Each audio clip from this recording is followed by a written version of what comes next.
Welcome to my channel Bioworld now. Organism and population MCQ series के इस third video में हम लोग पॉपुलेशन इंटरेक्शन से रिलेटेड मल्टीपल चॉइस क्वेश्चन को डिस्कस करेंगे।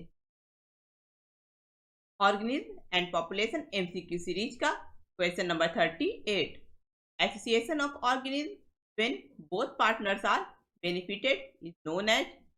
ऑर्गेनिज्म के बीच का वो संबंध जिसमें दोनों पार्टनर को फायदा होता है, ऐसे संबंध को क्या कहा जाता है? Option A commensalism, option B amensalism, option C mutualism, option D parasitism. का आंसर है option C mutualism. Question number 39। The interaction when one organism is benefited whereas the other is neither harmed nor benefited called। दो organism के बीच का वो interaction या संबंध में एक ऑर्गेनिज्म को फायदा होता है और दूसरे ऑर्गेनिज्म को ना ही नुकसान होता है और ना ही फायदा होता है, ऐसे संबंध को क्या कहा जाता है? Option A mutualism, option B commensalism, option C parasitism, option D amensalism. का आंसर है option B commensalism. Question number 40। Which of the following statement is correct? नीचे दिए हुए स्टेटमेंट में कौन सा स्टेटमेंट सही है? Option A both the species benefit in parasitism and predation. Parasitism और प्रीडेशन में दोनों स्पीशीज को फायदा होता है। ये स्टेटमेंट गलत है क्योंकि पैरासिटिज्म और प्रीडेशन में एक स्पीशीज को फायदा होता है और दूसरे स्पीशीज को नुकसान होता है। Option B only one species benefit in mutualism. Mutualism में सिर्फ एक स्पीशीज को फायदा होता है। ये स्टेटमेंट भी गलत है क्योंकि म्यूचुअलिज्म में दोनों स्पीशीज को फायदा होता है। Option C only one species lose in competition. Competition में सिर्फ एक स्पीशीज को नुकसान होता है। ये स्टेटमेंट भी गलत है क्योंकि कंपटीशन में दोनों स्पीशीज को नुकसान होता है। Option D one species harmed whereas the other is unaffected in amensalism. Amensalism में एक स्पीशीज को नुकसान होता है और दूसरे स्पीशीज पर कोई प्रभाव नहीं पड़ता है। ये स्टेटमेंट सही है, इसलिए इस क्वेश्चन का आंसर है option D.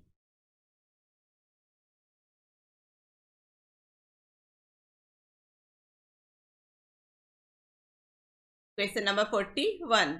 The relationship between a fungus and cyanobacteria in a lichen represent।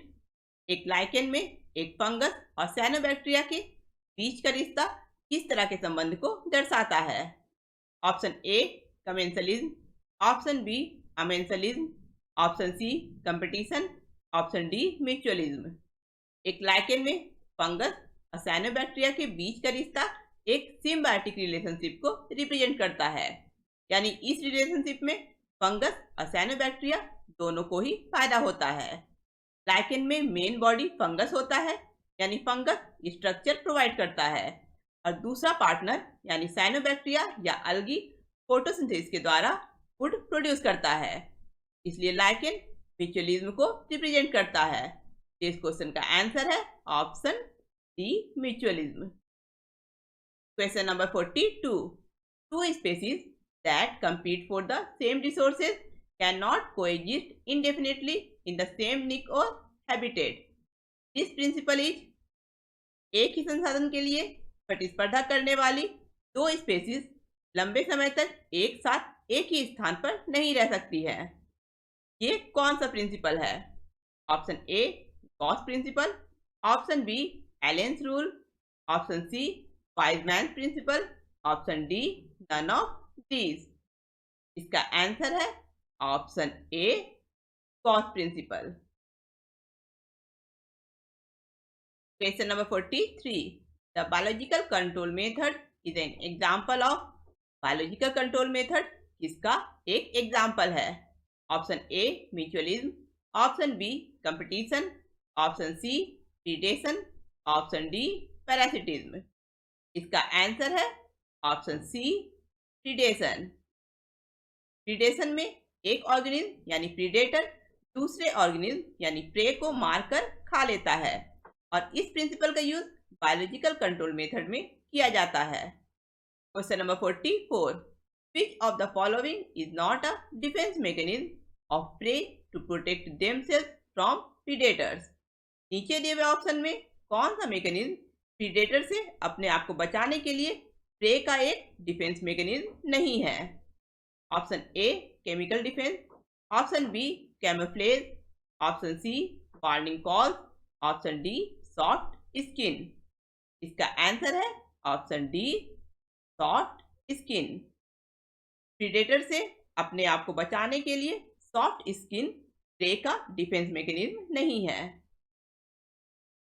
Question number 45, some exotic species can become invasive when introduced into a geographical area because जब कुछ exotic species यानी विदेशी प्रजातियों को एक geographical area में introduce किया जाता है तो वे आक्रामक हो सकती है, क्योंकि option A the invaded area does not have its predators, invaded area के पास कोई भी प्रीडेटर नहीं होता है। Option B the invaded area है too efficient predators, invaded area के पास बहुत अधिक प्रीडेटर होता है। Option C the invaded area है लेस प्रीडेटर्स, इन्वेडेड एरिया के पास कम प्रीडेटर होता है। Option D none of these, इनमें से कोई भी नहीं। इसका आंसर है option A the invaded area does not have its predators. Question number 46, which of the following is a morphological means of defense for plants? नीचे दिए हुए ऑप्शन में कौन प्लांट के लिए डिफेंस का एक मॉर्फोलॉजिकल माध्यम है? Option A petals, option B thorns, option C stems, option D roots. इसका आंसर है option B thorns. Question number 47, a variety of chemical substances such as nicotine, caffeine, opium and strychnine are produced by plants for their plants किस काम के लिए nicotine, caffeine, opium और strychnine जैसे chemical substances को produce करता है? Option A nutritive value, option B growth, option C defence mechanism, option D effect on reproduction. इसका आंसर है option C defence mechanism. Question number 48, the process in which the fitness of one species is significantly lower in the presence of another species is known as, वो process जिसके द्वारा एक species का fitness दूसरे species के presence में कम हो जाता है, उस प्रोसेस को क्या कहा जाता है? Option A mutualism, option B parasitism, option C amensalism, option D competition. इसका आंसर है option D competition. Question number 49, the competitive exclusion principle was stated by option A Charles Darwin, option B Weismann, option C E.F. Gause, option D MacArthur. इसका answer है option C competitive exclusion principle E.F. Gause के द्वारा दिया गया था। Question number 50, when the individuals of two different species compete for the same resources in the same area is known as, जब दो different species same area में same resource के लिए compete करते हैं तो ऐसे कंपटीशन को क्या कहा जाता है? Option A interference competition, option B inter specific competition, option C intra specific competition, option D apparent competition. इसका आंसर है option B inter specific competition. Question number 51, which of the following statement is not entirely true regarding competition? Competition के बारे में नीचे दिए हुए statement में कौन सा स्टेटमेंट पूरी तरह से सही नहीं है? Option a totally unrelated species would compete for the same resource, बिल्कुल अनरिलेटेड स्पेसीज सेम रिसोर्स के लिए compete कर सकते हैं, ये स्टेटमेंट सही है। Option B resources need not be limiting for competition to occur, competition होने के लिए रिसोर्सेज यानी संसाधन सीमित नहीं होने चाहिए। ये स्टेटमेंट भी पूरी तरह से सही है। Option C, competition occurs when closely related species compete for the same resources that are limiting। Competition तब होता है जब closely related species limited same resource के लिए compete करता है। ये स्टेटमेंट पूरी तरह से सही नहीं है, क्योंकि कंपटीशन अनरिलेटेड स्पीशीज के बीच में भी हो सकता है और कंपटीशन के लिए लिमिटेड रिसोर्स का होना जरूरी नहीं है। Option D, the feeding efficiency of one species might be reduced due to the interfering and inhibitory presence of the other species in interference competition। Interference competition में एक स्पीशीज का फीडिंग एफिशिएंसी दूसरे species के interference के कारण कम हो जाता है। ये स्टेटमेंट भी पूरी तरह से सही है। इस क्वेश्चन का आंसर है ऑप्शन सी। ये स्टेटमेंट कंपटीशन के लिए पूरी तरह से सही नहीं है।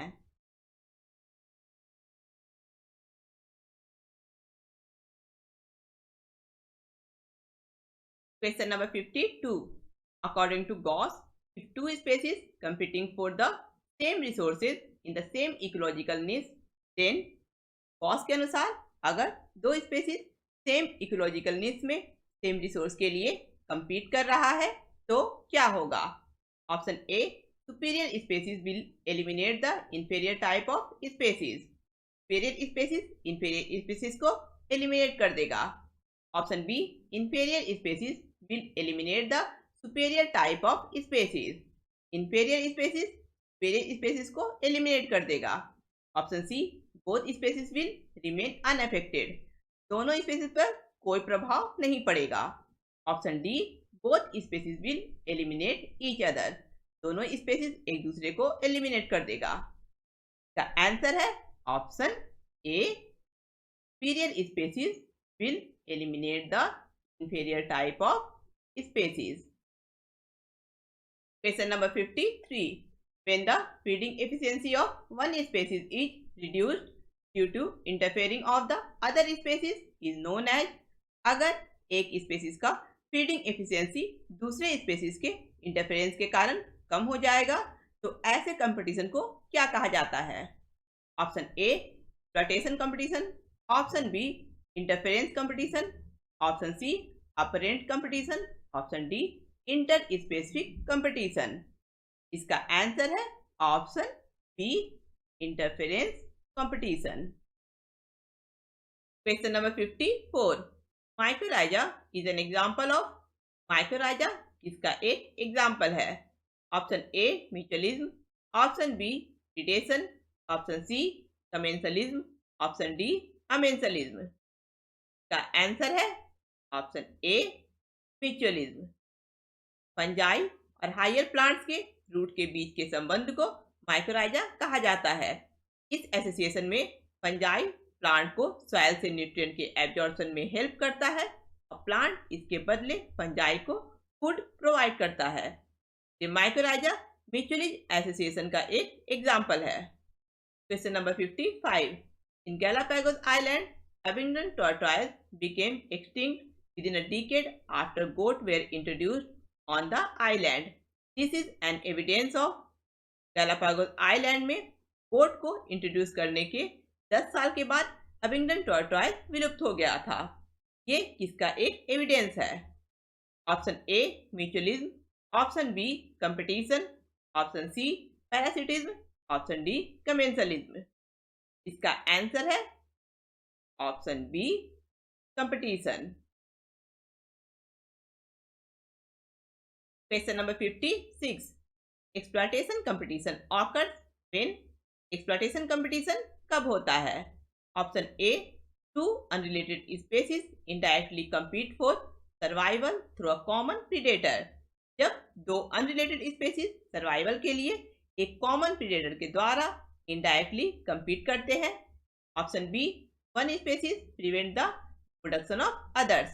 जब एक स्पीशीज दूसरे स्पीशीज के रिप्रोडक्शन को रोकता है। Option C, both organism compete for a common limiting resource. जब दोनों स्पीशीज एक कॉमन लिमिटिंग रिसोर्स के लिए compete करता है। और option D, one individual prevent the survival of others, जब एक इंडिविजुअल दूसरे के सर्वाइवल को प्रिवेंट करता है। इसका आंसर है option C, both organism compete for a common limiting resource। Exploitation competition competition का एक इनडायरेक्ट फॉर्म है। इस कंपटीशन में दोनों ऑर्गेनिज्म एक कॉमन लिमिटिंग रिसोर्स के लिए compete करता है। Question number 57, a high density of tortoise in an area can result in, एक एरिया में टॉर्टोइज के अधिक डेंसिटी के कारण क्या होगा? Option A, inter specific competition, option B, intra specific competition, option C, mutualism, option D, predation. इसका answer है option B, intra specific competition. Question number 58, honey bees collect nectar from flowers to prepare honey, in return plants are benefited by the pollination process. This is an example of honey bees Honey तैयार करने के लिए फूलों से nectar जमा करता है और इसके बदले में प्लांट को पॉलिनेशन प्रोसेस के द्वारा फायदा होता है। ये प्रोसेस इसका एक एग्जाम्पल है। Option A, amensalism, option B, competition, option C, parasitism, option D, mutualism. का आंसर है option D, mutualism. Next video में हम लोग पॉपुलेशन इंटरेक्शन से रिलेटेड कुछ और मल्टीपल चॉइस क्वेश्चन को डिस्कस करेंगे। अगर आप लोगों को ये वीडियो पसंद आया है तो लाइक करें, अपने फ्रेंड के साथ इस वीडियो को शेयर करें और मेरे चैनल को सब्सक्राइब करें।